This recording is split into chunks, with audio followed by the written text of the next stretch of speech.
या हिंदू धर्म, हिंदू संस्कृति, इसकी 200 करोड़ साल पुराना इतिहास है। महाभारत का युद्ध 5100 वर्ष से अधिक प्लस पर हुआ। उस समय तक संपूर्ण पृथ्वी हमारी थी, संपूर्ण पृथ्वी पर हमारा शासन था।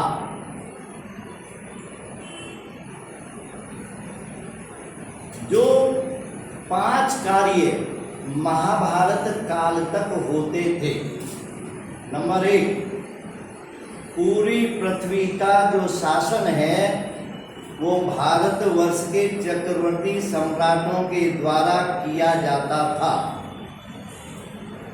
करोड़ों वर्षों तक अयोध्या से प्रभु श्री राम के खानदानी वो रघु, अज, दिलीप आदि के द्वारा शासन होता रहा है। नंबर 2, पूरे विश्व की जो आचार संहिता थी वो वेदों के द्वारा संचालित होती थी। नंबर 3, यज्ञ होते थे। नंबर 4, व्यवहार की और संपर्क की भाषा संस्कृत भाषा थी। और नंबर 5, विश्व के किसी भी कोने में रहने वाला प्रत्येक व्यक्ति ईश्वर से प्रार्थना करता था, हे प्रभु, जीवन के अंतिम समय में मैं काशी विश्वनाथ, महाकालेश्वर, सोमनाथ, रामेश्वर, केदारनाथ आदि के दर्शन करूं और हिमालय की गुफाओं में जाकर मैं ज्ञान प्राप्त करूं, ऐसी प्रभु से इच्छा करता। ये 5 कार्य महाभारत के युद्ध काल तक चलते रहे।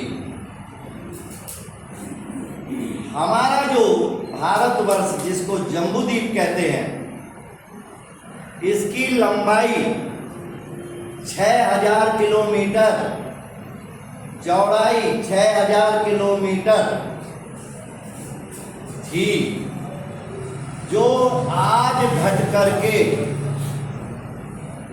3200 किलोमीटर लंबाई और 2800 किलोमीटर चौड़ाई, यानी कि आधी से भी कम रह गया।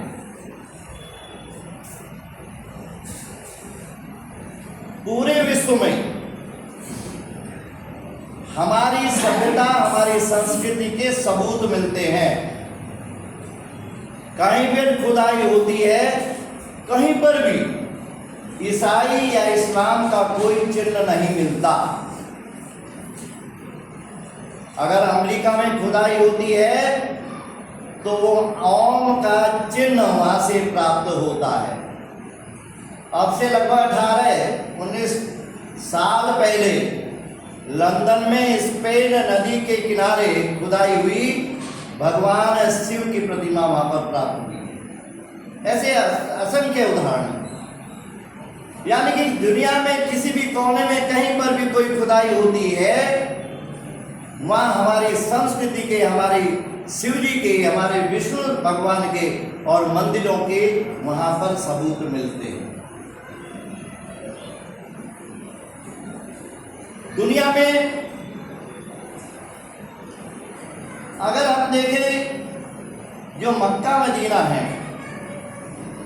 जो आज का, वह वहां पर 15-16 देशों का एक हेडक्वार्टर था। मनकेश्वर ज्योतिर्लिंग था। और वहां की जो परंपरा है,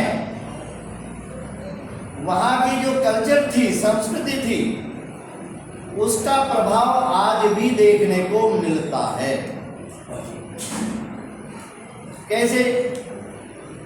दुनिया भर में जो मुसलमान हैं, वो कहीं पर भी पत्थर को नहीं पूजता, कहीं पर भी परिक्रमा नहीं करता। किसी भी कोने में वह कहीं पर भी बिना सिले वस्त्र नहीं पहनता, परिक्रमा नहीं करता, चादर नहीं चढ़ा। लेकिन मक्का मदीना में वह आज भी वह पत्थर भी चूमता है, परिक्रमा भी करता है, बिना सिले वस्त्र भी पहनता है। जो हमारी संस्कृति के द्योतक है, उसका प्रभाव आज भी हमारे देखने को मिलता है। कंबोडिया में भगवान विष्णु का विश्व का सबसे बड़ा मंदिर आज है, जो 5 हेक्टेयर भूमि में बना है। नरोत्तम दास जी ने बनवाया था, अंगकोट के नाम से वह जाना जाता है। अगला उदाहरण इंडोनेशिया, सर्वाधिक मुस्लिम कंट्री, वहाँ मुसलमान सर्वाधिक रहते हैं। लेकिन वहाँ के अब से कुछ वर्षों, आज का कौन है राष्ट्रपति मुझे पता नहीं, लेकिन कुछ वर्ष पहले वहाँ की जो राष्ट्रपति थी डॉक्टर मेघावती सुकर्णो, उनके पिता का नाम सुकर्णो, विदेश मंत्री का आदम मलिक, और वहाँ की जो संसद है, उस संसद परिसर में उसके सामने मनु जी की प्रतिमा विराजमान है। वहाँ की करेंसी में भगवान गणेश जी का चित्र अंकित है। ये यहाँ वालों के लिए बड़ा वो है, बताऊंगा बात। वहाँ की एयरवेज का नाम गरुड़ है, जो भगवान विष्णु की सवारी है। वहाँ के बीच का नाम सुमात्रा है। इस प्रकार से एक मुस्लिम कंट्री में वहाँ आज भी जो मुस्लिम शासक हैं, सरकारी व्यवस्था पर रामलीला का आयोजन होता है, बड़े चाव से देखते। यहाँ में एक उदाहरण मेरे सामने याद आ गया कि एक बार कोई पाकिस्तान के राष्ट्रपति और एक कोई और थे, वहाँ पर उन्होंने आमंत्रित किया। उसी समय उन्होंने देखा कि ये रामायण का मंचन करते हैं मुस्लिम। उन्होंने कहा कि आप मुस्लिम होते हुए रामायण का मंचन करते हैं। तो उन्होंने कहा, ये मिस्टर, जो नाम लिया उन्होंने, कि हमने अपना पूजा पद्धति बदली है, पूर्वज नहीं बदले। तो आज भी इंडोनेशिया जैसे देश में मां भगवान श्री राम का गुणगान घर घर में किया जाता है, जबकि प्योर मुस्लिम कंट्री देश। ऐसे एक और थाईलैंड कहाँ पर है, वहां पर भी उसके राजा का नाम इसी प्रकार है। और भी देखिए, चाइना की दुनिया की सबसे बड़ी ऊंची जो दीवार है, उसके ऊपर भी ओम नमो भगवते वासुदेवाय लिखा हुआ है। ये रिकॉर्डेड बात बोल रहा हूं। तो ऐसे कोई किसी प्रकार के और भी असम के उदाहरण मेरे याद आएंगे तो बताऊंगा। तो इस प्रकार से 200 करोड़ वर्ष पुरानी जो हमारी सभ्यता है, वे आज भी चीख करके पूरे विश्व भर में ये बता रहे हैं कि हमारा साम्राज्य, हमारी हिंदू संस्कृति, ये हमारे रीति रिवाज, हमारे जो मान बिंदु पूरे विश्व भर में फैले हुए। लेकिन समय के चलते बीच में ऐसा समय आया कि हिंदू समाज में 4 दोष बने: ईर्ष्या, द्वेष, नेतृत्व का अभाव और संगठन की कमी। ये 4 दोष जब आए तो जो मैंने अभी व्याख्या करी है सीमाओं की, अपने क्षेत्रफल की, भारत माता का वह क्षेत्रफल संकुचित होता चला गया। 800 साल मुगलों के संघर्ष में करोड़ों हिंदुओं का बलिदान हुआ। उसी काल में पद्मावती का जौहर हुआ, पानीपत का युद्ध हुआ, महाराणा प्रताप को जंगल में रोटियां खानी पड़ी घास की, करोड़ों लोगों का हिसाब। और 200 साल अंग्रेजों के संघर्ष करते हुए लगभग 50,000 लोगों ने बलिदान किया। उनके कार्यकाल 24 बार 1000 वर्षों में 24 बार इस देश के टुकड़े हुए। 24 बार। मुगल काल में 17 बार और अंग्रेजों के समय में 7 बार। 1857 के बाद जब बिगुल का बजा, उसके बाद 7 बार हुआ। 1878 में सबसे पहले हमारा गंधार चला गया, जहां की गंधारी थी, जो आज अफगानिस्तान के रूप में जाना जाता है, वह चला गया।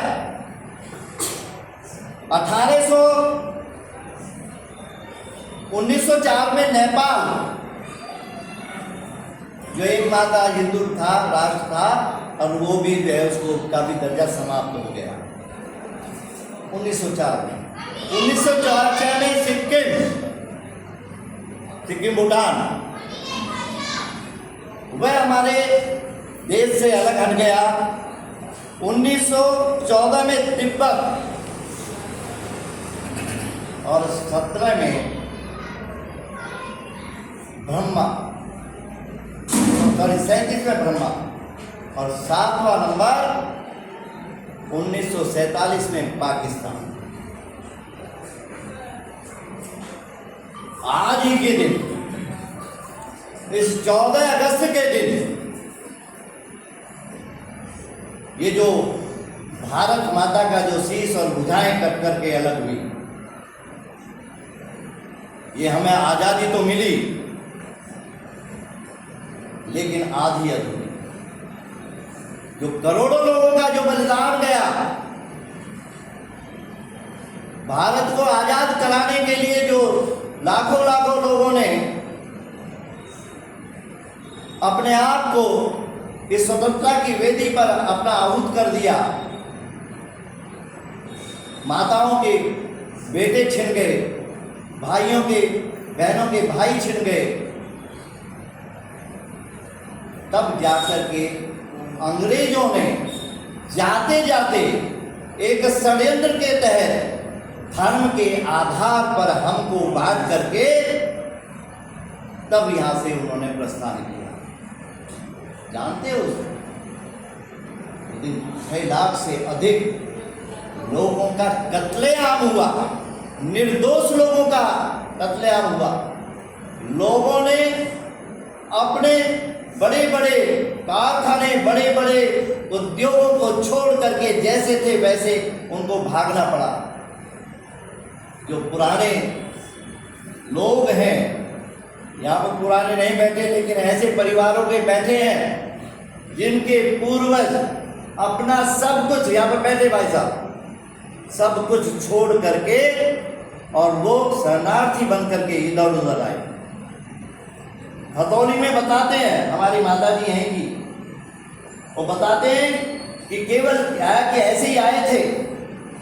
महिलाएं या नहर पर जब स्नान करती थी तो उस साड़ी को, उस धोती को एक पर्दा बना करके स्नान करते थे, और जब वो सूख जाती थी उसको पहनते थे। बहुत विभत्स रूप देखने को यहाँ प्राप्त हुआ है। आज के लोग, आज के युवा, उनको तो लगा कि ये आजादी हमें मिल गई है, ऐसी थाली में परोस करके मिल गई है। उस स्वतंत्रता को आज उस